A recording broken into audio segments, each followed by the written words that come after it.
Welcome. My name is Anna Grillo, and today I am joined by the delightful Heidi Hosking from the Healthy Caterpillar. Heidi is a speech pathologist and health coach who specialises in helping parents navigate the wonderful world of fussy eating and identifying potential sensitivities in their children. She has a wealth of experience, both professionally and personally, and I look forward to sharing her insights and wisdom with you all. So welcome, Heidi. Thank you, Anna. Lovely introduction there. Thank you for joining me today. And I guess we've connected over a few Facebook groups, both, I guess, professionally, from a business perspective, but also personally with just in a range of natural parenting and raising conscious children and so forth. And I've really enjoyed hearing your story, your experiences, and also some of the advice that you give to the mothers in the group. And I thought it would be a great you've got some great experience and knowledge, and I'd love to be able to share that to a wider audience, because I know there's many from clients to friends to family who have trying to raise children and giving them healthy, nutritious food, but then they're rejecting rejected on all fronts. So I think fussy eating and understanding and what might be lying underneath would be some really great insights for some people. Yeah, excellent. I would love to help more people in that area, because I know there are so many. So it's definitely a common issue, but I think so many mums feel like it's only them. So I'm trying to get the message out. No, it's quite common. People just don't talk about it so much. So. Yes, most definitely. So I thought if you could start off with sharing a little bit about your story and how you came to be where you are today. Yeah, sure. So it's there's the long version and the short version. Obviously, I've been getting myself to this point for a few years now with my experience. Firstly, as a speech pathologist, initially I was just working with children that had like the speech and language issues. Sometimes it was learning delays right up to other disabilities. But I saw in all of them they had those common childhood health issues as well. Skin, digestive issues, behavioural problems, low immunity. There was plenty of different things, but obviously I was focused on the speech pathology side then. But then my son came along, and he is a sensitive new age child that basically he had all the childhood health issues you can imagine. And I wanted more for him. He could have ended up with a diagnosis of at least Asperger's and ADHD. And that was me recognising it about 2-ish with him. But I really wanted to look into other things, and so we went down the route of looking at food is vibrancy. I kind of say it more than even food is medicine, because we healed all his childhood health issues with it, basically taking out all the foods that were aggravating him and making sure we got his health right with the right types of foods. But then the next thing, I started realising all the children I was working with were also just like him. They would not sit on the chair for me. They wouldn't look me in the eye. They had trouble focusing on even what I was saying. They couldn't learn things easily, and they couldn't sit down and play. And I think some of those things really shone at me when we had cut out certain foods for my son, and he'd just sit down and play, like all of a sudden for half an hour when he could only play for 2 minutes before that. And for these children too, I started realising I can't have a magic wand as a speech pathologist when I know there's other things at play here that will get better results from the ground up for these families. So I went to study health coaching just to look into the food side of things a bit more, and found some really cool new age topics on what's all going on with all of this, and kind of rolled it together. But also at the same time, as a speech pathologist, I was dealing with fussy eaters. So we were doing fussy eating therapy, getting little kids around the table. And I just liked it. I had a knack to get them to eat these foods, but the international training that I did suggested we would bring in any food just to get the textures for them to eat. So they'd recommend sour lollies, cheese alls, all sorts of different junk food basically. And it just didn't sit right with me to encourage mums to go and get them onto these foods. And then what? Because they all had the childhood health issues staring me at the face. They're all pale, eczema, snot, the whole lot. So I kind of put it together to the Healthy Caterpillar, so that now I'm helping mums to go, okay, right, my child's fussy, but to say, hey, you can get them straight to clean eating. You don't have to go around and do anything else, and there is a path that you can help them with. You don't have to go, what can you do? And then to help them navigate what might be the food sensitivities that they're fussing around with these foods, and to point out the health issues that might go if we got rid of some of these foods, and to help them get rid of that, and to see what's there underneath it all, which is usually the vibrant child underneath. So yeah, so that's pretty much my story up until now. Yeah, I love that term, the vibrant child. I think that it's a gorgeous aim to go for. So with when you're seeing clients, is it specifically going in to see for a child who is experiencing fussy eating, or was it almost like that was a byproduct in that you were helping them with speech issues and other types of things, and that just happened to be something that went along with it? Yeah, it's really interesting because many of the children I was seeing for both, like we do our language sessions and then they'd have their fussy eating sessions as well. There were some that it wasn't really recognised that they had other issues. It was more that they were just really, really fussy, and like some were so fussy they're eating 3 foods. So we'd do that, but typically you could see there were so many other underlying issues, and that's when I paired it all together and went, all these children are just sensitive children. That's the underlying common thread. It's just how it plays out for each one, whether they have learning difficulties or they have the low immunity or they just can't get their mouth around the sensory properties of food. It's really interesting to see how it all is when you see lots and lots of them. Yeah, I'd love to go down into then how that link with this sensitive child, but just bringing that back, what stage is fussy eating normal, and at what age do we start looking at to go, oh, okay, this is potentially could be something a bit different? Yes, good question. There is that interesting phase about, like I say, about 12 months onwards till about 3-ish that they can be a bit tricky at the meal table. They can, I always find it basically is when they get their independence and they go, can I actually say no to this? This is going to be fun. I'm going to try this out. I'm just going to try out my communication skills. It might just be a push off the table. They might not even be able to say, no, I don't like it. But it really depends how the parents respond to that. If the parent responds and basically goes, oh, they don't like it, I won't give it to them anymore, it starts to shape where the child's diet ends up. And some children have been quite good subconsciously getting their parents to not give them this and that food. And the next thing they're left with something like, carbs and the sweeter foods or whatever. But as long as the parent kind of keeps persisting and knowing that this is just a phase and we do have to be patient, it can be years of a phase, they will get there. So that's what I'd say is more of the normal phase. But in saying that, there are so many stories, and I'm starting to see it more and more about the children, especially babies and really young children, because their intuition is so great back then. When they're fussing around these foods, often it's been proven in time when they've had food testing done that they've been intolerant, if not allergic to those foods. So I do say to parents, let's be mindful. I think in the past it's been, oh, that's quite normal for a child to be fussy, but maybe just to think about it. There's the common allergens, all those types of foods. If they're fussing around particular foods, it actually might not be a normal phase at all from the beginning. And I can't stress enough how good it is to recognise it early on and get that food out of there and not persist, then keep on going. And basically it starts to wreak havoc on the gut health, and then you get all the childhood health issues coming and it snowballs like it did for my son.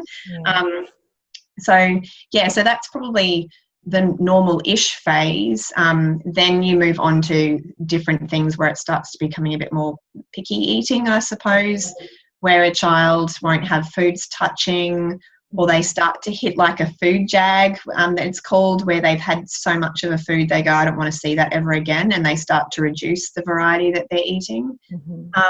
They might not be able to handle even a different brand of a food. Some children are great at seeing packaging and going, I do Doritos, but I don't do any other corn chips. They get specific and rigid around that. What else is there?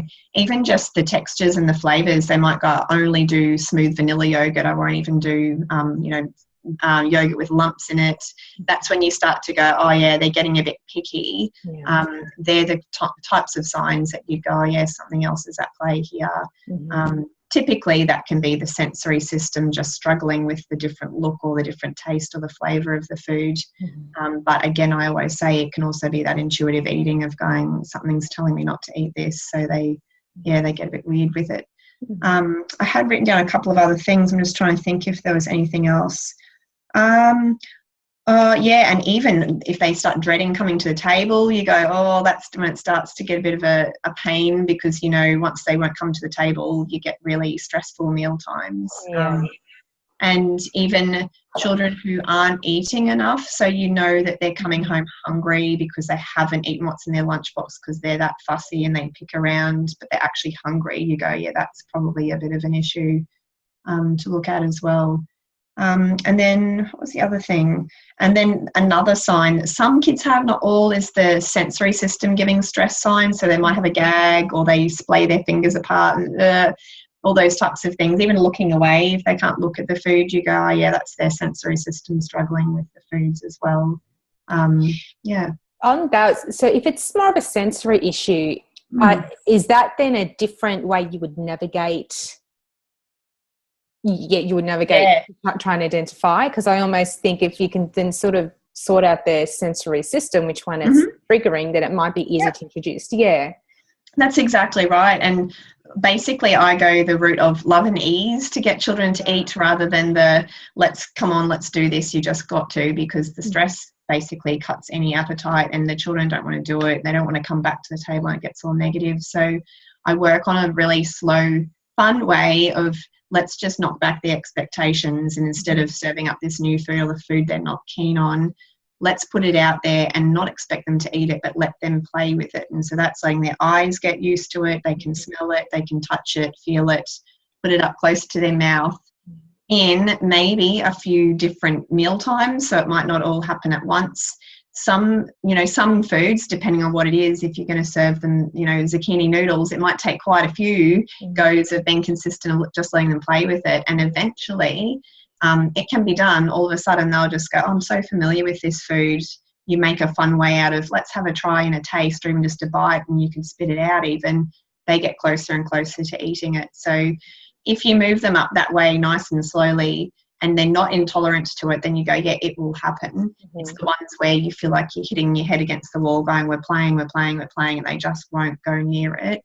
I had a family that they live on a cattle property and they just want their son to eat meat, but he will not go at it. And they've tried and tried and tried and tried. And I've said, maybe he just doesn't want to eat meat. And they've still tried. It's been a really interesting experiment to see how long you could try with a child and get extremely far. He has had a few nibbles of mince here and there, but it's one of those things that, it's interesting to see the two play off against each other as sensory system and intuitive eating. Yeah, and I think that's a key, isn't it? Because it's that respectful communication and understanding what is something a little bit different. I know sometimes my daughter can eat eggs and when she does, she only wants the white. And it's like, okay, well, let's sort of pull back. Could it be that perhaps is it an allergy, or she just there's something about the yolk that she doesn't like. So let's pull back on that and we'll just try different ways, and then we just don't have it as often as well. So at least when she feels like it, from there. Yeah, cool. That sounds like you've done great with her, just going around with it. Because I have so many families where it's not seen as a common allergen for many parents. They don't really think about it, going, I say, maybe they just can't do egg. And they're like, oh, really? And exactly that. Some children only have the yolk. Some will only have the white.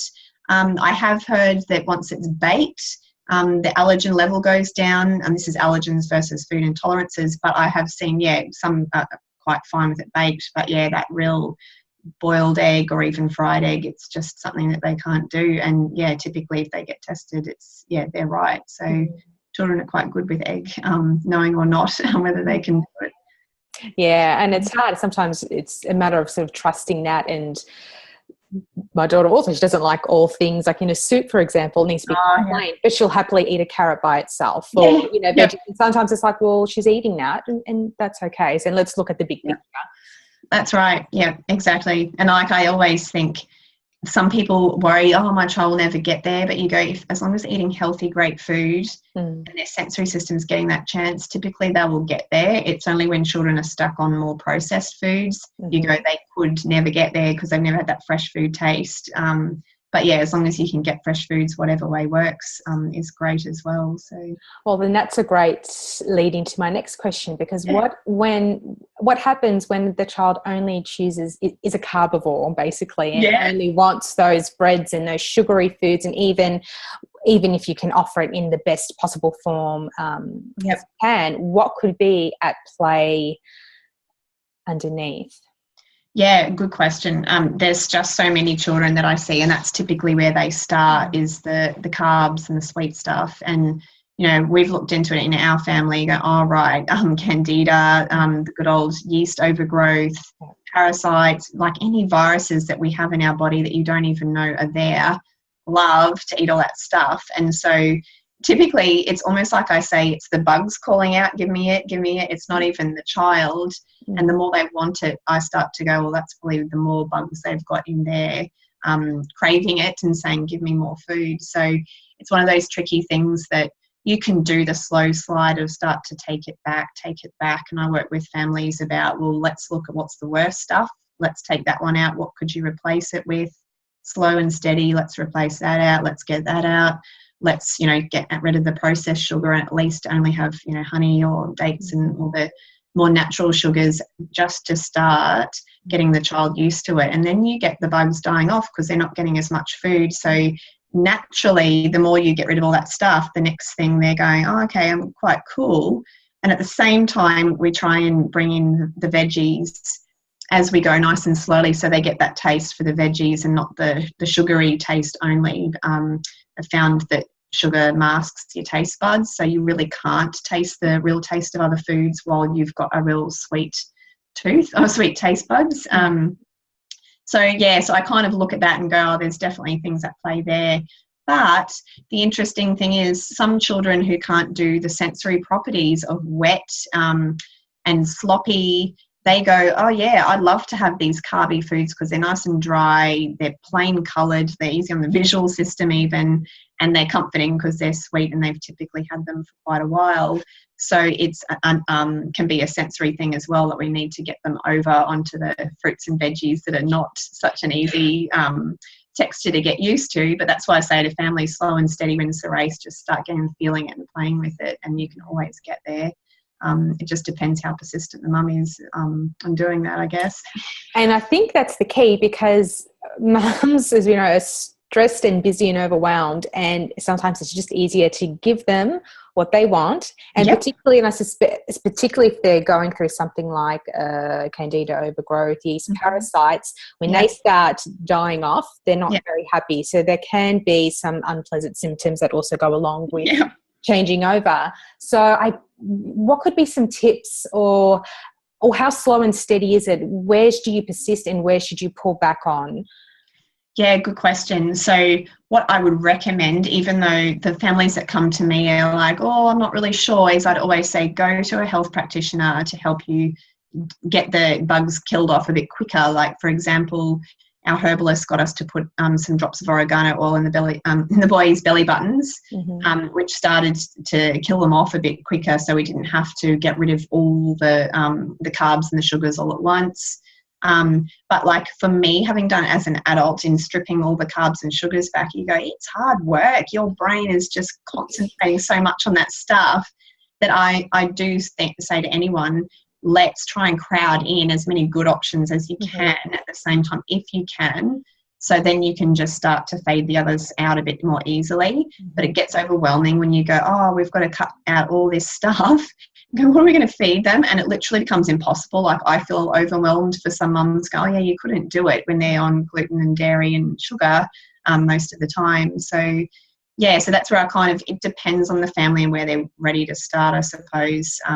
Just to go, if you can get a bit of side help, it can certainly help. And things like, I've had so many families kill off parasites, it's changed their child and how they're ready to come to the meal table, what they're willing to try.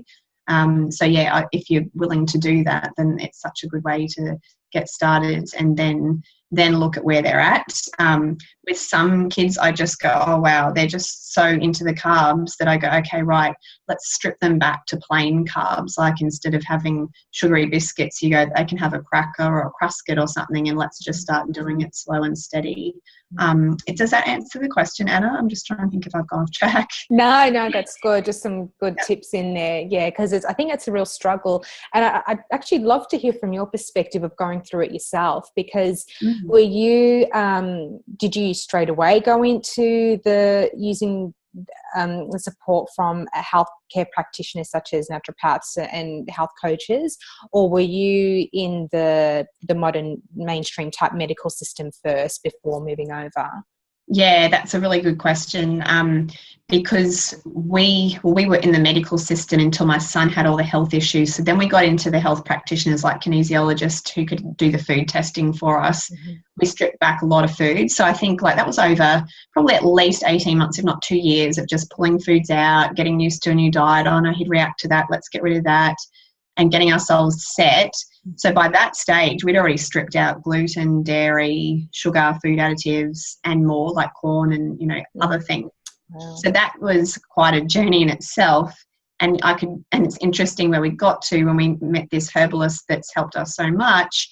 She straight away said, what do you need to do? And in my health coaching studies, I'd had a lecture on candida. I'm like, I think we need to do a candida kill off. And basically she said, yeah, that's exactly what you need in parasites. So we were kind of in the right spot at the right time, because then it wasn't so overwhelming to go, right, we still need to strip back a lot of the sweet stuff and some grains. How she did it was she gave us some supplements. Like I had a fair bit more like cinnamon powder and kyolic garlic and oregano oil in my mouth and whatnot as well. So we didn't have to get rid of absolutely everything, which made it a little bit more manageable.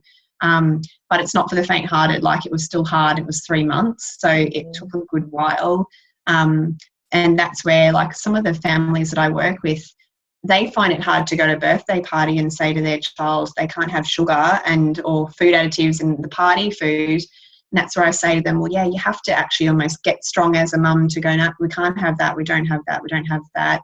I know where I'm at with the meals that I'm cooking, and I've got all that under control before you then take the next step. So that's why I say to the ones that are eating all the carby stuff is to really always throw out the end goal and just go, okay, where are we at? We need to bring in some new fresh foods, or we need to maybe cut out sugar and food additives. Maybe gluten, maybe dairy. They're the things that I kind of start with, and then feel into it from there, where you could go. So, yeah, it's a long journey, but it's worth it. Yeah, it is. And I think that's really important. I almost feel like diving into that mindset, because I guess there would have been a key point when you just went, no more. No, we can't continue doing this. There needs to be other options. But to have gone into that, I suspect you're lucky in that were you doing your health coaching at that time? So you started to say, oh, there could be other things to try. But then also the being able to, I guess, stand up, or having the support, or being able to stand in yourself in the face of no support from other people, because I think that's another big issue, is not having people around you to go, what do you mean they can't have sugar or pasta? And well, how can you not give your child or deny your child something like that? That's right, exactly. Well, yeah, no, I actually hadn't started the health coaching by then. But, and this is where I say to my son, well, thank you. Obviously, your health issues got so bad, they were shining at us, and they were so bad. And we'd seen 3 different GPs in 2 weeks, and they'd given us, 2 rounds of antibiotics, Ready-Pred, like a steroid. He'd had different creams. They'd all given us different ideas of what the redness around his face was. And it's only me that goes, hang on, you guys don't even know what you're not even agreeing on what you're saying. Something's not right here. And it was literally me going, I guess we've got to go somewhere else. And, I knew about naturopaths, so I just rang up a naturopath. We went there, and that one, something in my intuition said it wasn't the right way, so we didn't continue that path, but it was enough for them to say, take gluten and dairy out, and me go, oh, okay, someone's told me to do this. Yeah. I probably could have thought about it beforehand, but having someone to say, no, I think you should, kind of got us on the path, I suppose. But yeah, like, and that's where I look around and see there's a lot of mums who would like to do it, but they don't feel like they've got enough support. You know, it's hard even when husbands aren't on board, let alone you've got the kids against you, the mothers-in-law, or, you know, your own family. I've had it all, I guess, that you have to just be focused on what you want and really know that this is the right path, and it is. It's just a matter of your side and accepting, okay, this is my growth as a mum, to start to become stronger and start to stand up for what's right for your child. I see a lot of mums that get swayed by other mums, and I'm like, no, but it's your child. You have every right to do what you need. Some daycares will still hand out the gluten even though the mum doesn't want them to. And I said, it's your right to say no. So, yeah, it's a big one that I think I'd love to get more and more mums together to feel strong about this and have the support behind them to do it and pull it off. Yeah, most definitely. That is just key, because as you've alluded to, no one is going to be your child's advocate. No one will do it better than yourself. And and you need to be super strong within that and realize. And it's hard. If it was easy, everyone would be doing it. It wouldn't be a problem, you know. That's right. Yeah. That's what breaks my heart. There's so many mums that know their child is sick and they go, they probably shouldn't have gluten and dairy. I have no idea how to take that off them because that's all they eat. And they go, that's all I can do. And I'm like, no, you can do things. But yeah, that helplessness, I just feel so terrible for those mums that don't know what to do. And there's not lots of mainstream information to even make them feel like this is something that you should do and you could actually do, especially if you want to. It's just, people don't know where to turn. So unfortunately, and it's no quick fix. So that's slow and steady, and knowing that they'll be one step forward, two steps back at some times, and that layer, because when we heal, if we're trying to get back to equilibrium, we need to offload whatever's weighing us down, or the child down, and sometimes that means we need to re-experience things or send us off somewhere else. So trusting that process and doing all that. Very interesting. Yes. Okay. So we've gone through a few of our fussy eating, what we could be looking at, sort of delving in that a little bit deeper. So I know we mentioned a little bit about sensitivities. I'm wondering, would that be okay to talk about those excitabilities? Yeah, for sure. It's a very interesting piece. And because I think when we think about sensitive, naturally we automatically we think shy, timid, anxious. And, you know, and my kids as well, but there's a lot of kids that I know that are sensitive children, but they are the loudest out there, where they're moving and screaming and yelling, and the way, you know, they're very hyper. But we think of the other child that may tend to be exhibit, so they're not considered sensitive children. That's right. Yeah, and it's an interesting thing that has led me to this path, because my eldest son, who's very sensitive to all these foods, he's also very, very bright. And so when I looked into what is giftedness and whatnot, these overexcitabilities discovered by a man, Dabrowski, so they're called Dabrowski's overexcitabilities, came out, and it's all kind of featured in the literature about gifted children. But then I started to realize, hang on, I'm seeing these overexcitabilities in all of the children I work with. It's more of a trait of a sensitive child, but I can see snippets of it in some children, but I would say that they've got a brain fog from having the wrong foods in their life, that it's not so obvious. But once you lift that brain fog, then you go, oh, right, there's the sensitivities. And, you know, you would say with all these different overexcitabilities, they are gifted in certain different ways. It's just as how much it can be shone out of them. That's why I say, you know, the vibrant child, when you get that right balance for, you know, where they're at. And like, as you said before, not even just with the foods, you know, we've looked into the emotions as well, and they've got all that balanced, and then you start to see the real them. So I will give you a quick rundown of the overexcitabilities. So my favourite is the psychomotor one, because this is me a lot, talking quickly. So basically, these overexcitabilities, they can stand out that you might just have one really strong in a child, but also as an adult, like we all have them. Some are much stronger, I guess, featured than others. Some people have just a mishmash of a few of them. So you can have a brother and a sister and they look very, very different, but you realise it's because they've got the different overexcitabilities going on that makes them look different. But deep down, they're all sensitive children. So, so the first one is psychomotor. So basically, you've got a surplus of energy. And this could be talking quickly. It might be loving running instead of walking. I see plenty of kids like that. And they're the ones that have the tendency to go hyper.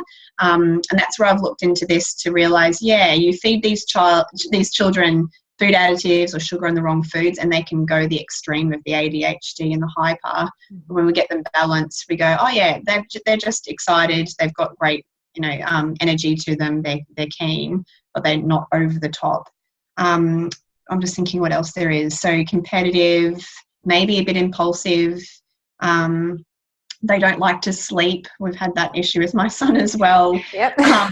Probably plenty of people have, and it's interesting to see, a sleepless baby, how they grow up and whatnot, to have this type of, so it's called psychomotor overexcitability.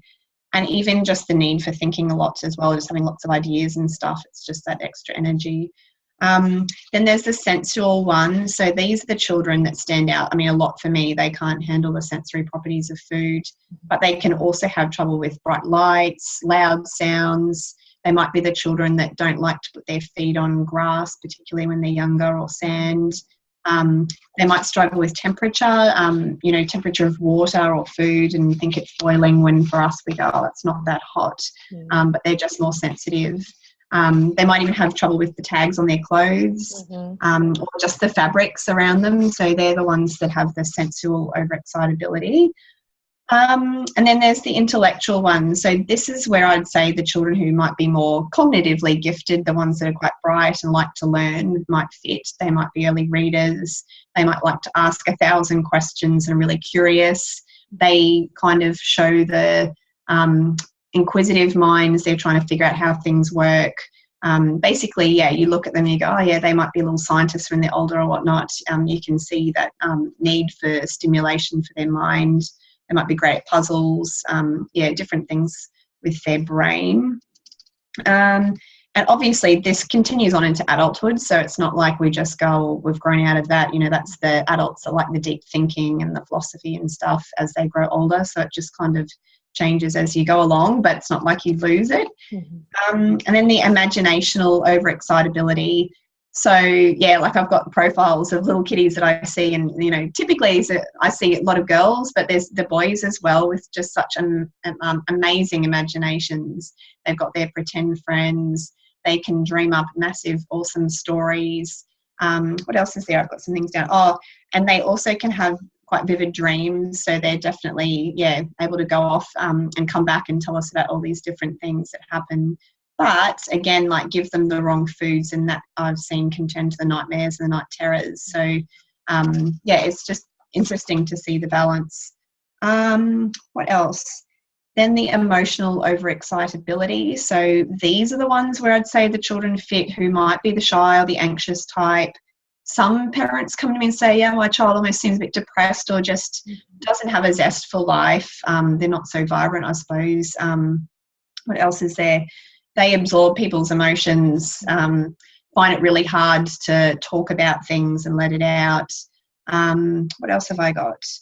They can go through loneliness, extremes of emotions, so the ones that act all the emotions out, particularly when they're stressed, but also when they're excited. They just have those over the top ways to show them, but also the ones that keep the emotions in. Obviously it's all in there in the emotional overexcitability.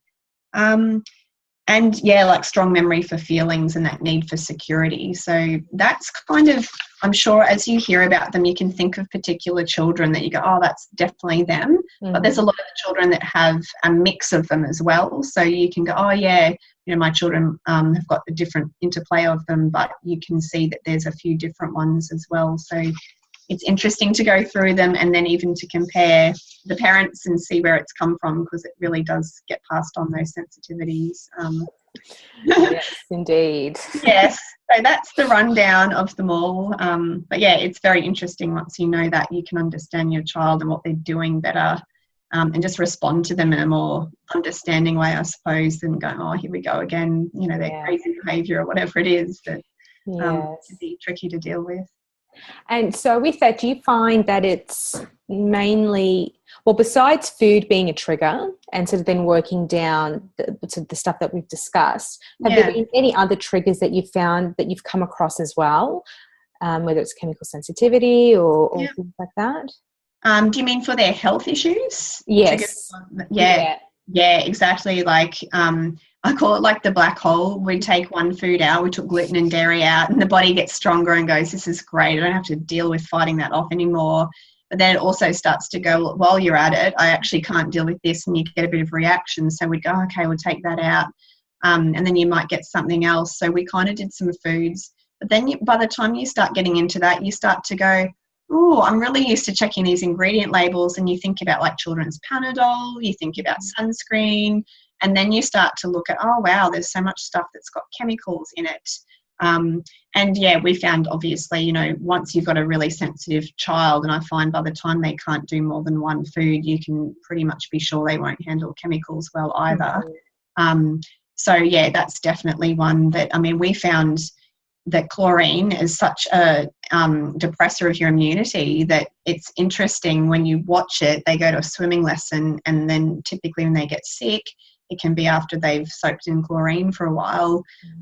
So we had to, start to look at different things. And some people think we're nuts. They're like, well, if they're going to react to it more, why would you take it all out in the first place? But just from the studies that I've done, you just realise the more you keep that food going in there, it's causing inflammation on the inside, and they call it silent inflammation because you can't feel it, but it's there. And it's a shame, we can't do like a chop in half of us and open us up and have a look.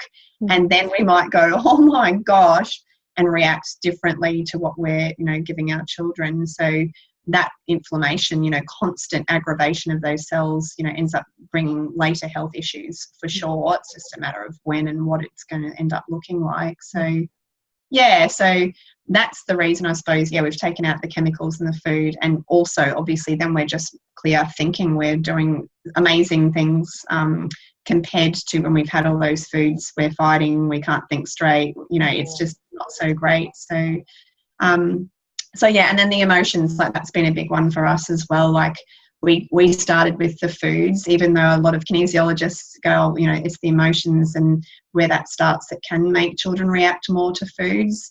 But for me, it was hard to believe that, and I just wanted to know what foods to serve my child first. So I find that's where most families want to start. So that's why we kind of get to there.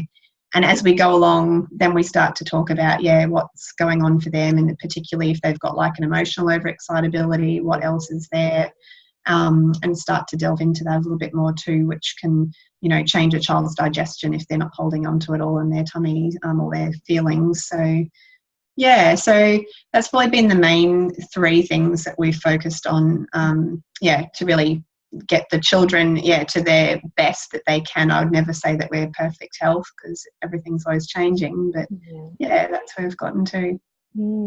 So do you find that kids can tend to crave the foods that are not good for them? Good question. Well, they've shown that gluten and dairy, you get like an opioid effect when you have it. So those are the two that unfortunately, children do feel addicted to, particularly the longer they've had it because they've got that memory of it. Whereas luckily for me, my children got it cut out pretty young, so they don't really remember it. And we've done a lot of education around why you wouldn't want to have it, so that they're kind of gone, okay, right, not just it's a forbidden food. But I think the only craving they get in a wrong sense is when they see other children having it, and they just see, well, if they're having it and it's a party food particularly that's got a nice feeling around it, why wouldn't I have it?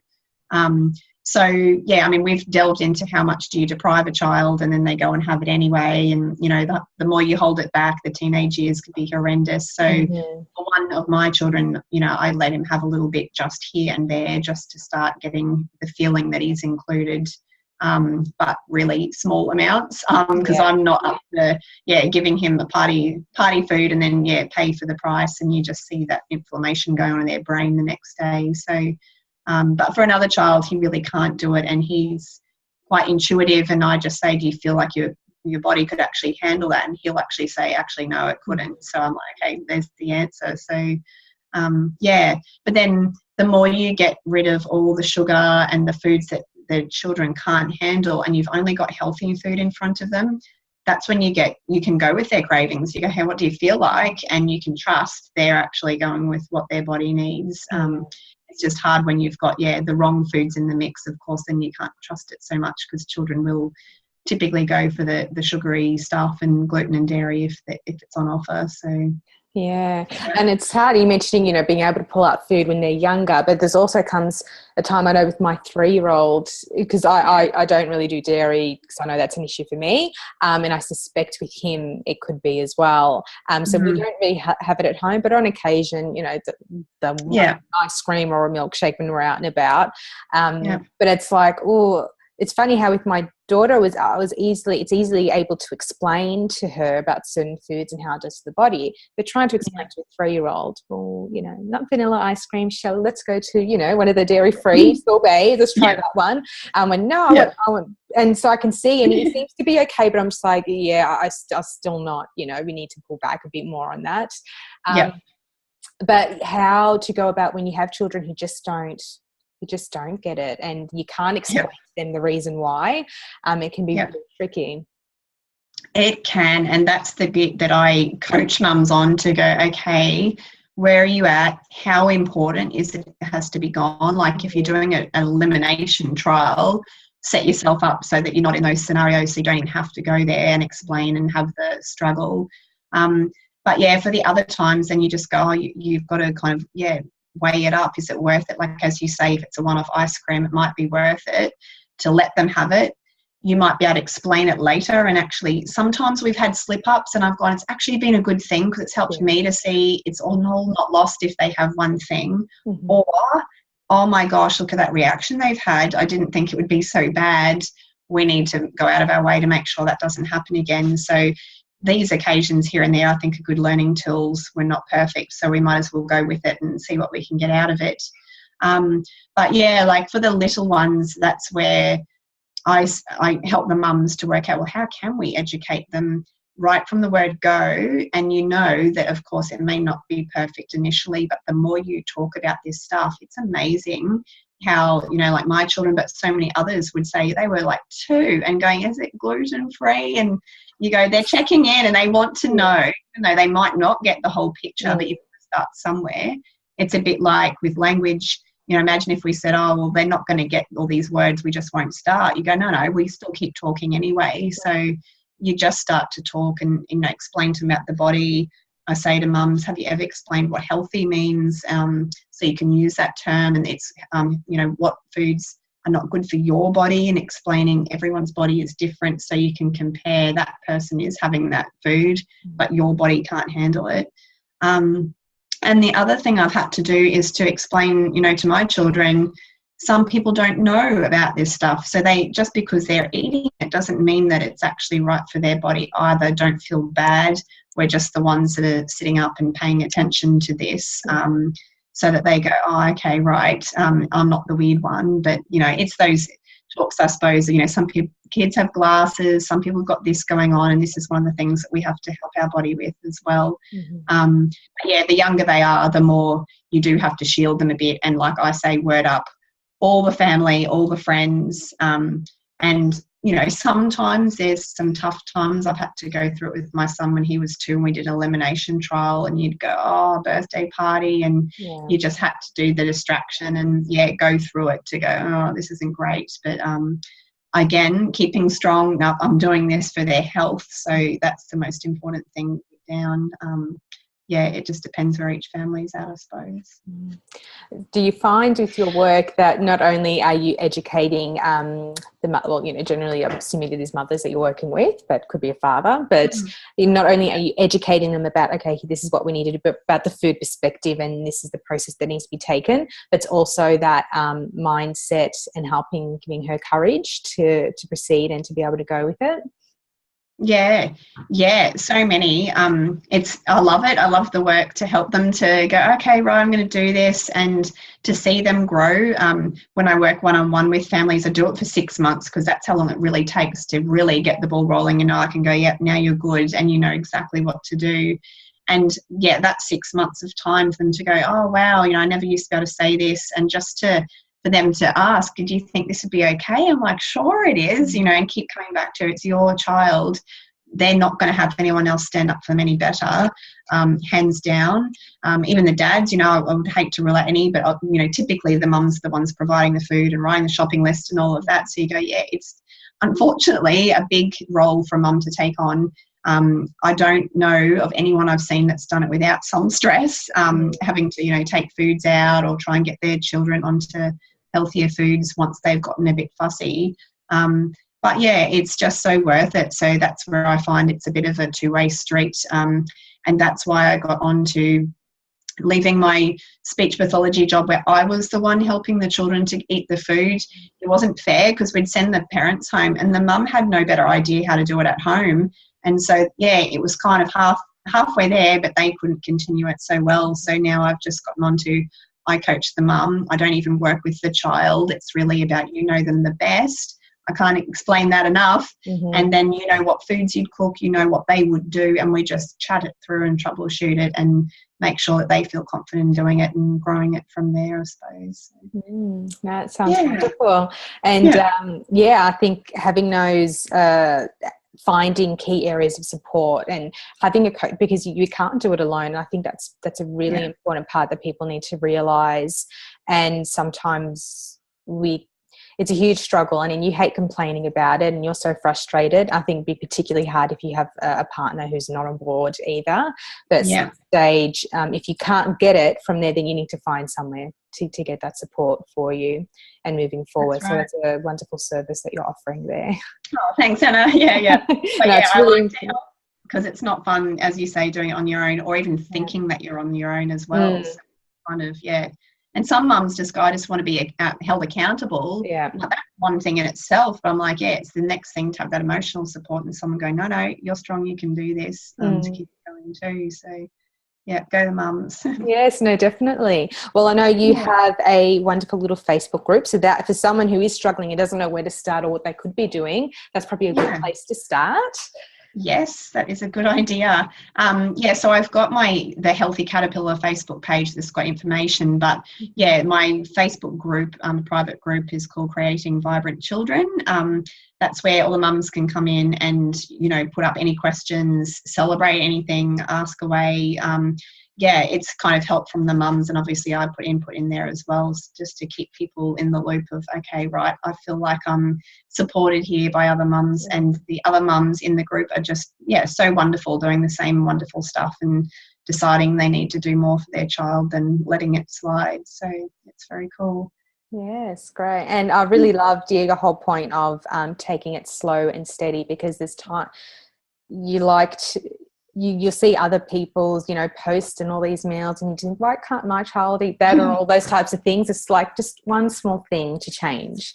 That's right. Working through, and even that we know, changing habit can take up to, 21 days, they say. So it's knowing that. So we try to rush so hard. We want everything right, and we want it all done right now. But it's like, that's it. To pull back. That's it. And that's where I think, like I say to the parents, don't get overwhelmed with this. Instead of thinking you got to do this by, next week or next fortnight, what if you decide you're going to do it in 6 months? How would you feel? And they're like, I could probably do that. And you go, just even that mindset shift of going, I've got time. And, for all the kids that I work with, it's not like it's going to end at any point. Like even with my children, I'm still trying to bring in new staff and whatnot, that you just go, okay, it's an ongoing journey. If you've got some tools to help you straight up, then that's good, and it helps you get the snowball going, I think. You start slow, but the snowball does happen, so you're not plodding along like a turtle for 3 years. It does work really well. So, Lovely. Okay, well, thank you for that. I will... I know your website's got a lot of information that we've sort of spoken about, so that will definitely link through to that. If you want to share your Facebook page, your website and so forth. Yeah, sure. So Yeah, so I'm at websites. I've got my Facebook group. I'm even on Instagram if you like that. And then I've also got my new learning studio. I can give you the link to, Anna, but yeah, it's heidi-hosking.thinkific.com. I'm putting up courses up there that people can do. Some are free. There's e-kits, there's webinars, and then there's some of my paid programs. I've just started a group coaching program to make it a bit cheaper for mums to access to me and get the ball rolling with their fussy eaters too. So it's all in there. That's amazing, especially that. So you've got the info plus the support as well, and yeah, that's great. So definitely put those links in. Thank you. Yeah, awesome. Thanks, Anna. Great. Okay. So I hope everybody who is listening or watching has enjoyed this piece. I certainly have. If you have any questions, feel free to get in touch with myself or with Heidi, and I'll have her details on this page where this will be hosted eventually. So, so thank you so much for having me. It's been lovely chatting, Anna. Lovely. Yes, likewise. And enjoy your day. Thanks. You too.